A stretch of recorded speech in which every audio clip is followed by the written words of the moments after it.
বড় ভাইয়ের কাছে বিদায় নিয়ে আর একটা জেড বিমানে করে আমরা রওনা দিয়ে দিলাম রাজারহাটের উদ্দেশ্যে। যশোর টু খুলনা হাইওয়ে রাস্তায় দুই ধারে সবুজ গাছপালা, সুন্দর প্রকৃতি উপভোগ করতে করতে আর তারে নারে গান গাইতে গাইতে আমরা চলে যাচ্ছি রাজারহাট। আমরা রাজারহাট আসতে আমাদের উড়োজাহাজ চলে এসেছে। বেশি দেরি না করে আমরা উঠে পড়ি উড়োজাহাজে। তারপর আমাদের উড়োজাহাজ আমাদের নিয়ে উল্টে শুরু করে। আমাদের উড়োজাহাজ যখন আমাদের উল্টে উল্টে মনিরামপুর পার হয়, তারপর থেকে বাড়তে থাকে পানির পরিমাণ। যেদিকে তাকায় শুধু পানি আর পানি। কত সুন্দর পরিবেশ।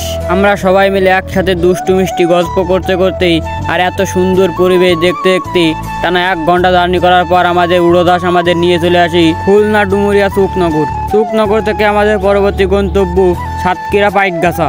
বেশি দেরি না করে আর একটা উড়োজাহাজে করে রওনা দিয়ে দিয়েছি সাতক্ষীরা পাইকগাছার উদ্দেশ্যে। চুকনগর থেকে সাতক্ষীরা যাওয়ার পথে কিছু দূর যেতেই চোখে পড়লো সুন্দর কাশবন।